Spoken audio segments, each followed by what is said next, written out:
How's it going, everybody? Welcome back to Manatee Gaming. We have a brand new money making method today. So I'm going to show you guys this cool method that you can do on a very low level account. It's only going to require level 13 crafting, and this method is going to give you up to 10 million or more per hour, depending on the prices and stuff like that. So before we jump right into it, I am going to show you the full method and everything and how to do it. But I just want to mention that the prices that are shown in this video are most likely going to change, like most money-making methods. So please test your prices before you go try making a million of these. That would be the smart idea. So please test them before you do it. Okay, so jumping right on in here, our inventory setup is basically going to be a bunch of crafting, boosting gear, and then if you have the bladed dive ability unlocked, you're going to want to have that. So use two dual wield weapons basically in order to be able to do the bladed dive ability. The mobile perk is going to be very nice on your one of your weapons as well. I have it on the offhand Excalibur here, and I also have the strange rock bag. That way that none of my rings get turned into strange rocks in accident. You don't really need anything else. There's not really anything else to boost this. You really basically just want to bring stuff to boost up your crafting. And then as far as your inventory itself, outside of your gear, you just want to have a full inventory full of opals, because we're going to be making opal rings. Now, as ridiculous as that sounds, it's actually pretty great. The location we're going to be using here is going to be the Edgeville Furnace, which is very easy to find. And then the basic strategy for doing this is follows. So you're going to want to start right here at the bank. So at the bank counter right here, you're going to be going over to the furnace. There we go. Okay, so the click boxes are a little bit weird, but anyway, you bladed dive into the furnace and then come on over here and then use smelt on the furnace. Now, the first thing you need to do before you do this, obviously, is come and put your silver bars into the furnace, because that's how smithing works nowadays. So go load your furnace full of as many the silver bars as you wish before you begin. And then after that, you can simply just bring an inventory full of 28 of these opals. So going into the smithing menu here, you just click on the silver bar, and I realize I did not put my bars in there, which is unfortunate for me. So let's go back over here, and I will actually show you how this works. And hey, look, and a little added bonus for you guys. That's pretty funny. Yeah, watch Manatee Gaming screw up. Hey, look, there, we bladed dive successfully. Woo! It is possible. Okay, so when you get over here, you can basically just click on right click and then deposit all.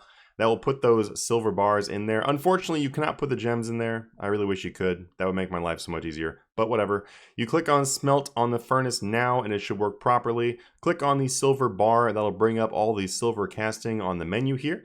And then you just simply click on opal ring, and then you make opal ring. It requires 1 silver bar and 1 opal. The current prices for these, by the way, guys, is going to be right around 600 GP total in order to make them.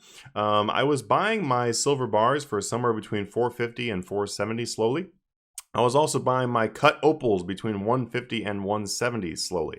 If you like to cut the opals yourself, you can do that, but I would recommend just buying them as cut, because this is a money-making method, so that's probably going to be the best way to do it, because that way you can just jump right on in. But once you have this right here, you simply just click on Begin Project, and you start beginning project. It does not give you very much XP per ring, so with this being only requiring level 13 crafting, it's a great idea to do this on your alt. You can do 28 pieces of jewelry at one time, because that's how many inventory spaces you have, and it takes you about 50 seconds to do a full inventory of 28.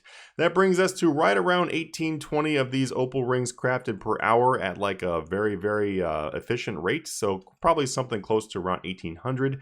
And then you're going to be selling the opal rings, hold on to your pants, for a grand total of 6,000 to 6,500 each. That's right, these things right now are selling for right around 6K each. The reason why is because people are making rings of metamorphosis, which is very popular now thanks to other people's videos about catching butterflies. So thanks to those butterfly catching videos, they've made the price of these opal rings skyrocket, mostly because nobody made these in the first place, so there was not really any in the market when those types of videos came out. So now you can go and make these opal rings and sell them.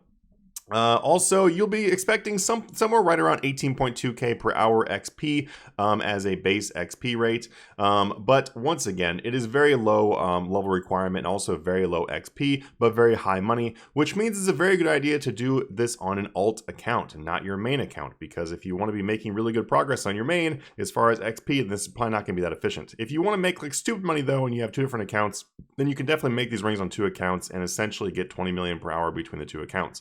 Remember, Remember, there is no limit to how many accounts you can have, so if you would like to, you know, just be an overachiever and make as much money as you possibly can, which is the good way to go, then use multiple accounts. Also, keep in mind, buy limits do exist, but these do have a pretty high buy limit. You can buy 10,000 of the bars at once, so it's not really going to take you, you know, you don't have to wait, you don't really have to wait a long time, but as far as like trying to get around buy limits, just put some offers in overnight on these things and slowly buy them. Remember, guys, non-instant sell on the rings. So when you go to sell these rings in the grand exchange for that sweet little 6,000 each or higher, then you're definitely going to want to sell them as slowly as possible, which means don't be updating your price every 20 minutes or every 30 minutes. You need to just let them sit for a little while. That way they have time to sell.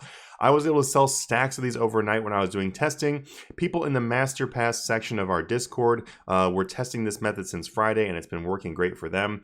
Also, if you guys would like to check out more money-making methods or how to get exact prices for flipping, or you just want to make a stupid amount of money and have fun playing RuneScape and buy whatever you want to, then check out our Discord and Patreon down below. As always, guys, thank you so much for tuning in, and check out the next video when it pops up. Thanks, everybody. Have a good one.